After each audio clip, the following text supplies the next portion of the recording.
Strong उज़्मा hospital कहाँ से आया? हॉस्पिटल ऐसे आया कि जब मैंने ये सारे काम किए हैं तो असद अब्बास की मैंने जब वीडियो की, सिंगर जो इस दुनिया में नहीं, अल्लाह उनको जन्नत दे, मैं उनका ना इंटरव्यू कर रही थी। मैंने कहा आपकी आखिरी ख्वाहिश क्या है? मैंने उसके लिए बड़ा किया, यानी कि बड़ा फंड उसको इकट्ठा करके दिया। उसने कहा मेरी आखिरी ख्वाहिश ये है कि मेरा एक डायलिसिस सेंटर हो, तो वो मैं बनाना चाहता हूँ। यही मसला था। अच्छा, एक बात दरमियान में, ये जो असद अब्बास मरहूम थे, इनके लिए लोगों ने इतने पैसे जमा किए तो फिर इलाज क्यों नहीं हो सका? इन्होंने इलाज पता नहीं क्यों नहीं करवाया। कितने को पैसे जमा हुए? जिस तरह आपने अगर वीडियोस की हैं, क्योंकि हमने भी कुछ लोगों की वीडियोस करवाई, बड़ी दुनिया ने कवरेज की, और उस वक्त लोगों ने बड़ी मदद भी की थी। इन्होंने 5 करोड़ कहा था, 5 करोड़ तो कुछ भी नहीं था। मेरे चैनल से काफी पैसे चले गए थे। आप 1 करोड़ तकरीबन चला गया होगा, ज्यादा, सिर्फ आपके चैनल की वीडियो से। जी जी जी जी। फिर लोग तो यही आज तक सोचते रहे कि उनका इलाज क्यों नहीं हो सका। बस ये ना एक अंदर की कहानी है, मैं मीडिया पे बोल नहीं सकती, फिर मसला बन जाएगा, क्योंकि उनके लेकिन लोगों उन तक पैसे पहुंचे, ये श्योरिटी है। उन तक पैसे पहुंचे। लेकिन उन तक नहीं पहुंचे, बीच में कोई आके ले गया सारे पैसे उनके जो है ना वो कोई ले गया आके। क्योंकि उनके वालिद साहब ने मुझे बताया, मैं 1 महीना पहले गई थी तो उन्होंने बड़ा रोए, कहते मैं मीडिया पे बता नहीं सकता। उनके जो पैसे थे वो सारे कोई और उनके मरने से 15 दिन पहले ले गया, और उसको ये भी पता था कि स्ट्रॉन्ग उज़्मा जो है ये एक बहुत बड़ा मोरा, इसको पकड़े, तो उन्होंने फिर उससे ये करवाया। आखिरी इंटरव्यू भी उन्होंने मुझे ही दिया था, और आखिरी मरने से 1 दिन पहले मैसेज भी मुझे ही किया। और उसके बाद क्या कहा आपने मैसेज में? उन्होंने मुझे मैसेज किया कि उज़्मा बहन मेरे लिए फंडिंग का कुछ हो सकता है। तो वो कोमे में थे, ये उनका आखिरी मैसेज था। मैं फिर उनके पास पहुंची, मैंने जाकर उनको चेक भी किया, बड़ा तेज़ बुखार था, उनको कुछ होश नहीं थी वो कहाँ है। तो फिर मैंने कहा कि तो आ गई। तो मरने से 1 घंटा पहले भी उन्होंने कहा कि उज़्मा को ही बताना जब मेरी डेथ हो जाए। ठीक है, आपने वहाँ से आपको ख्याल आया कि मैं कुछ हॉस्पिटल हाँ जी। तो फिर इंग्लैंड से मुझे एक कॉल आती है, डॉक्टर अतिया साहिबा है, कहती हैं जी मैं इंग्लैंड में होती हूँ उज़्मा जी। उन्होंने इतनी इज्जत से मेरा नाम बुलाया तो मैं तो परेशान हो गई। मैंने कहा जी, कहते मैं आपको एक हॉस्पिटल, एक आपको प्लॉट गिफ्ट करना चाहती हूँ, उसके ऊपर आप शेल्टर होम बनाएं, गरीबों को घर बना दें, कुछ भी कर लें।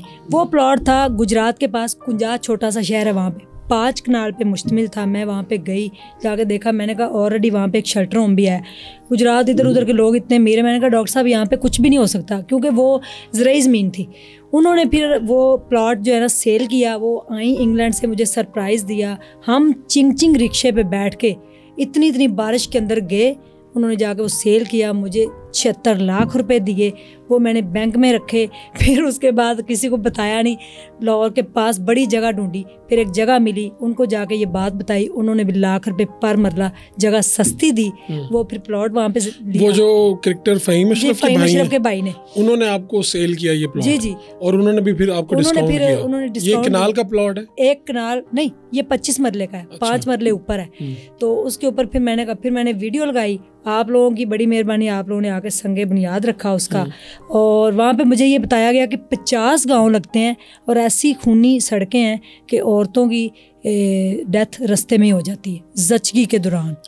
लाहौर रेफ़र किया जाता है, लाहौर चूँकि वहाँ से 40-45 मिनट, और आगे जो गांव घंटे 1.5 का रास्ता है। ये स्टेप मैंने, ये मेरा आखिरी प्रोजेक्ट जो हॉस्पिटल है, आखिरी प्रोजेक्ट है आपका ये? मैं जब भी कहती हूँ ना कि मैंने अल्लाह के लिए काम नहीं करना, क्योंकि इसके लिए मुझे थ्रेट भी बड़े आते हैं। मुझे एक दफ़ा छुरी लेके 2 औरतें मारने आ गई थी। कहती हमें राशन नहीं तुमने दिया, तो मुझे मारने लगी थी, मैं बच गई। तो कई दफ़ा मेरे बच्चों को भी लोग धमकियाँ दे देते हैं इस तरह।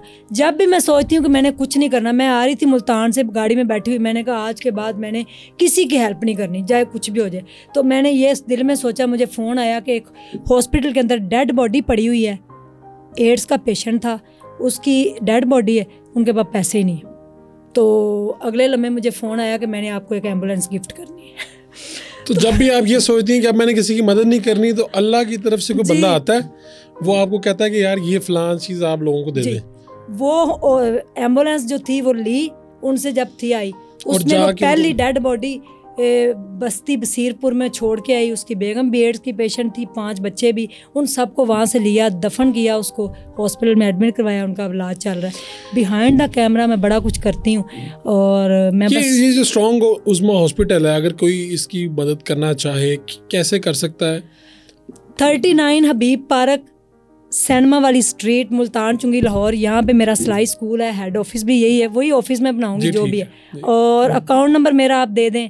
मैं नहीं चाहती मुझे पैसे दें, खुद चले जाएं, پھول نگر Bulleh Shah road Latif garden Bhai Pheru Multan road پہ یہ مشتمل ہے پلاٹ. وہاں پہ جا کے جو ڈونیٹ کرنا چاہتا اپنی مرضی سے, کوئی کسی کا پیارا اس دنیا سے اگر چلا گیا ہے تو اس کے نام کا ایک کمرہ یا ایک اینٹ لگانا چاہتا ہے. میں نے لوگوں سے یہ بھی نہیں کہا کہ مجھے لاکھوں کروڑوں ہزاروں دے. ہماری 25 کروڑ عوام ہے, 2 کروڑ لوگ 1-1 روپیہ دے. کیا ایسٹیمیٹ لگا کہ اس ہاسپٹل بننے میں کتنے پیسے لگیں گے؟ ابھی اس کی ڈاکومنٹیشن کمپلیٹ ہوئی ہے کیونکہ فہیم اشرف کی شادی تھی, وہ شادی ہوئی ہے تو اب انہوں نے مجھے بلایا ہے. اب میں جاؤں گی 1-2 دن تک پتہ چل جائے گا کتنے پیسے لگیں گے. میں چاہوں گی کہ 1-1 روپیہ سارے دیں, 1000 بھی نہیں. مجھے ابھی تک 50 روپے بھی ایک بندے نے دیے ہیں, اور ایک بوڑھی آنٹی ہیں 80 سال کی, کہتی میرے پاس صرف 150 ہے, 200 تھا, 50 روپے میں نے اپنا انجیکشن لگوانا ہے, 150 میں آپ کے ہاسپٹل کو دینا چاہتی ہوں. بس آپ کی کہانی برے کھانے والی عورت, چھان برے کھانے والی, اور سڑکوں پہ سونے والی, سڑکوں پہ رہنے والی, اور کئی دن بھوکے پیٹ, کئی گھنٹے پیدل سفر کرنے والی. لیکن میں نے کبھی شکایت نہیں کی. میں نے کہا الحمدللہ آج میں جو کچھ بھی ہوں یہ اللہ کے رحم اور کرم کی وجہ سے. میں نہیں کہتی کہ میں نے بڑی محنت کی ہے, محنت تو ساری دنیا کرتی ہے, لیکن جب تک اللہ کا رحم اور آپ کی نیت کے اندر خالص چیز شامل نہ ہو آپ کامیاب نہیں ہو سکتے.